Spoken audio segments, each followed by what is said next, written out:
Polisi mengungkap motif pembunuhan anak pengurus Parpol PKS di Kota Cilegon, Banten. Berdasarkan hasil penyelidikan, tersangka membunuh korban lantaran melawan saat hendak diikat.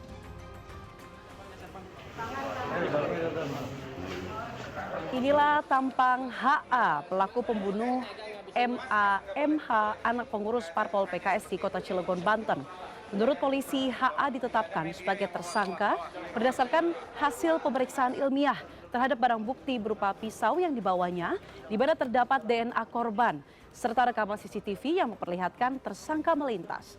Pelaku melakukan aksi pencurian secara acak dengan modus memencet bel rumah.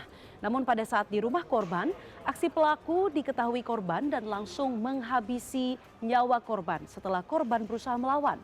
Pelaku sempat berusaha membuka brankas, namun tak berhasil. Aksi ini dilakukan lantaran pelaku terlilit utang setelah kalah dari trading kripto.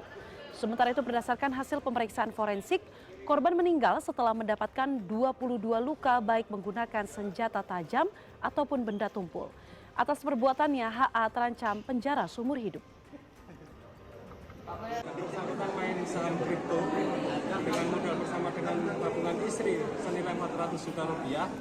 Kemudian setelah berhasil sama dengan 4 miliar, ini rugi atau kalah. Sehingga pelaku ini meminjam duit dari Bank Mandiri 700 juta, dari koperasi 70 juta, dan pinjaman dana 50 juta. Yang mana total dari 820 juta ini digunakan kembali untuk main kripto dan kalah kembali. Sedangkan yang bersangkutan memiliki riwayat cancer stadium 3 nasofasring, dapat dibuktikan dari handphone pelaku yang tiap minggu harus melaksanakan pengobatan di rumah sakit S di daerah Semanggi, Jakarta, sehingga karena kebutuhan ekonomi memaksa pelaku untuk melakukan ini. Bisa sampai membunuh korban, Pak? Secara singkat seperti apa, Pak? Kenapa pelaku sampai membunuh korban?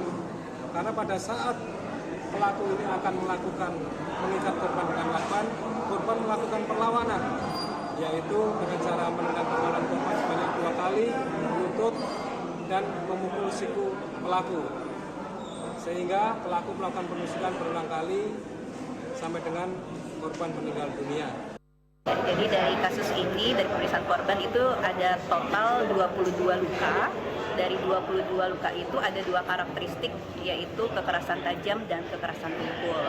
Untuk kekerasan tajam jumlahnya ada 19, di mana 10-nya adalah luka tusuk dan 9-nya adalah luka tangkis. Jadi tangkisnya juga tajam ya.